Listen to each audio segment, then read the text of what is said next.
1 Raja-Raja pasalnya yang ke-18. Obadya, pegawai Ahab, bertemu dengan Elia. Dan sesudah beberapa lama datanglah firman Tuhan kepada Elia dalam tahun yang ketiga. Pergilah, perlihatkanlah dirimu kepada Ahab, sebab aku hendak memberi hujan ke atas muka bumi. Lalu pergilah Elia memperlihatkan diri kepada Ahab. Adapun kelaparan itu berat di Samaria, sebab itu Ahab telah memanggil Obadya yang menjadi kepala istana. Obadya itu seorang yang sungguh-sungguh takut akan Tuhan. Karena pada waktu Isabel melenyapkan nabi-nabi Tuhan, Obadya mengambil 100 orang nabi lalu menyembunyikan mereka 50 sekelompok dalam gua dan mengurus makanan dan minuman mereka. Ahab berkata kepada Obadya, "Jelajahilah negeri ini dan pergi ke segala mata air dan ke semua sungai. Barangkali kita menemukan rumput sehingga kita dapat menyelamatkan kuda dan bagal. Dan tidak usah kita memotong seekor pun dari hewan itu." Lalu mereka membagi-bagi tanah itu untuk menjelajahinya. Ahab pergi seorang diri ke arah yang satu dan Obadya pergi ke arah yang lain. Sedang Obadya di tengah jalan, ia bertemu dengan Elia. Setelah mengenali dia, ia sujud serta bertanya, "Engkaukah ini, hai tuanku Elia?" Jawab Elia kepadanya, "Benar, pergilah, katakan kepada tuanmu, Elia ada." Tetapi jawab Obadya, "Apakah dosa yang telah kuperbuat? Maka engkau hendak menyerahkan hambamu ini kepada Ahab, supaya aku dibunuhnya? Demi Tuhan Allahmu yang hidup, sesungguhnya tidak ada bangsa atau kerajaan yang tidak didatangi suruhan tuanku Ahab untuk mencari engkau. Dan apabila orang berkata ia tidak ada, maka ia menyuruh kerajaan atau bangsa itu bersumpah bahwa engkau tidak ditemukan di sana. Dan sekarang engkau berkata, pergilah, katakan kepada tuanmu, Elia ada. Mungkin terjadi apabila aku sudah pergi daripadamu, Roh Tuhan mengangkat engkau ke tempat yang tidak ku ketahui. Kalau aku sampai kepada Ahab untuk memberitahukannya dan engkau tidak didapatinya, tentulah ia akan membunuh aku. Padahal hambamu ini dari sejak kecil takut akan Tuhan. Tidakkah diberitahukan kepada tuanku apa yang telah kulakukan pada waktu Isabel membunuh nabi-nabi Tuhan? Bagaimana aku menyembunyikan 100 orang nabi-nabi Tuhan dalam gua, 50 sekelompok, dan mengurus makanan dan minuman mereka? Dan sekarang mengapa engkau ini berkata, pergilah, katakan kepada tuanmu, Elia ada? Ia pasti akan membunuh aku." Jawab Elia, "Demi Tuhan semesta alam yang hidup, yang kulayani, sesungguhnya hari ini juga aku akan memperlihatkan diri kepadanya." Elia bertemu dengan Ahab. Lalu pergilah Obadya menemui Ahab dan memberitahukan hal itu kepadanya. Kemudian Ahab pergi menemui Elia. Segera sesudah Ahab melihat Elia, ia berkata kepadanya, "Engkaukah itu yang mencelakakan Israel?" Jawab Elia kepadanya, "Bukan aku yang mencelakakan Israel, melainkan engkau ini dan kaum keluargamu. Sebab kamu telah meninggalkan perintah-perintah Tuhan dan engkau ini telah mengikuti para Baal.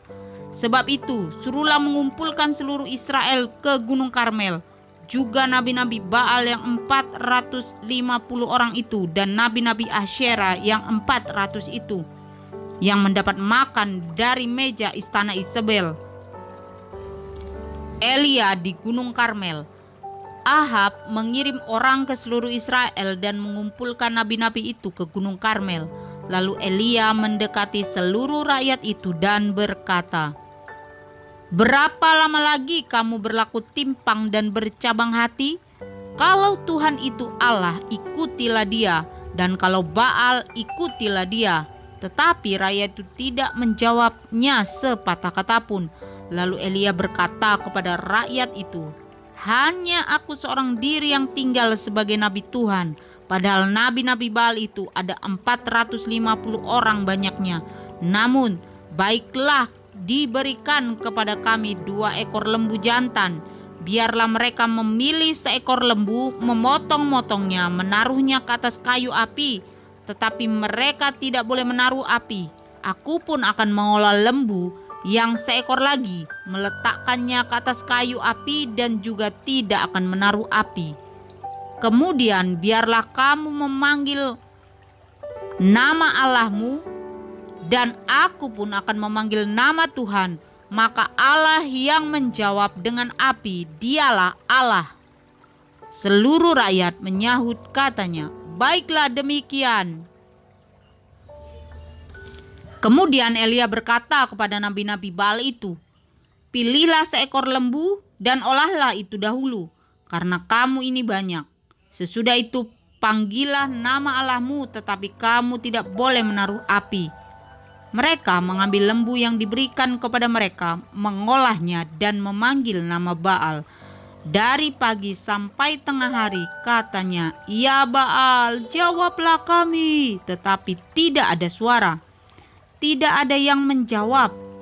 Sementara itu mereka berjingkat-jingkat di sekeliling mezbah yang dibuat mereka itu. Pada waktu tengah hari Elia mulai mengejek mereka, katanya, panggillah lebih keras, bukankah dia Allah? Mungkin ia merenung, mungkin ada urusannya, mungkin ia berpergian, barangkali ia tidur dan belum terjaga. Maka mereka memanggil lebih keras serta menoreh-noreh dirinya dengan pedang dan tombak seperti kebiasaan mereka, sehingga darah bercucuran dari tubuh mereka. Sesudah lewat tengah hari mereka kerasukan sampai waktu mempersembahkan korban petang. Tetapi tidak ada suara, tidak ada yang menjawab, tidak ada tanda perhatian. Kata Elia kepada seluruh rakyat itu, datanglah dekat kepadaku. Maka mendekatlah seluruh rakyat itu kepadanya, lalu ia memperbaiki mezbah Tuhan yang telah diruntuhkan itu. Kemudian Elia mengambil 12 batu menurut jumlah suku keturunan Yakub. Kepada Yakub ini telah datang firman Tuhan, engkau akan bernama Israel. Ia mendirikan batu-batu itu menjadi mezbah demi nama Tuhan dan membuat suatu parit sekeliling mezbah itu yang dapat memuat 2 sukat benih. Ia menyusun kayu api, memotong lembu itu dan menaruh potongan-potongannya di atas kayu api itu. Sesudah itu ia berkata, penuhilah 4 buyung dengan air dan tuangkan ke atas korban bakaran dan ke atas kayu api itu. Kemudian katanya, buatlah begitu untuk kedua kalinya. Dan mereka berbuat begitu untuk kedua kalinya. Kemudian katanya, buatlah begitu untuk ketiga kalinya. Dan mereka berbuat begitu untuk ketiga kalinya, sehingga air mengalir sekeliling mezbah itu, bahkan parit itu pun penuh dengan air. Kemudian pada waktu mempersembahkan korban petang, tampillah Nabi Elia dan berkata, ya Tuhan Allah Abraham, Ishak dan Israel, pada hari ini biarlah diketahui orang bahwa engkaulah Allah di tengah-tengah Israel, dan bahwa aku ini hamba-Mu, dan bahwa atas firman-Mu lah aku melakukan segala perkara ini. Jawablah aku ya Tuhan, jawablah aku, supaya bangsa ini mengetahui bahwa engkaulah Allah ya Tuhan, dan engkaulah yang membuat hati mereka tobat kembali. Lalu turunlah api Tuhan menyambar habis korban bakaran kayu api, batu dan tanah itu. Bahkan air yang dalam parit itu habis dijilatnya. Ketika seluruh rakyat melihat kejadian itu, sujudlah mereka serta berkata, Tuhan, dialah Allah, Tuhan, dialah Allah.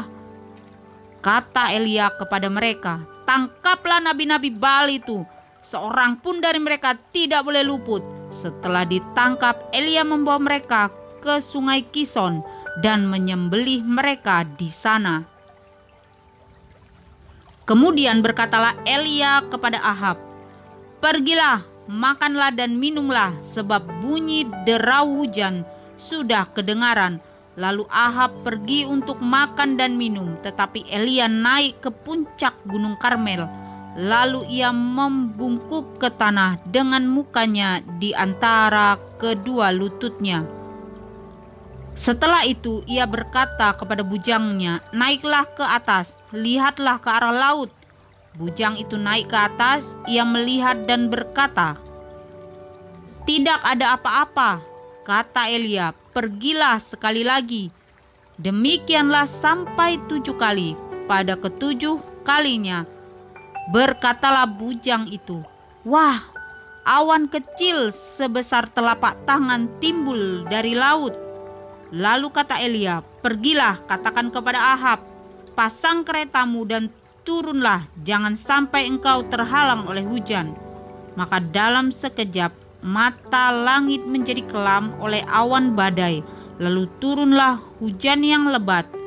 Ahab naik kereta lalu pergi ke Yizreel.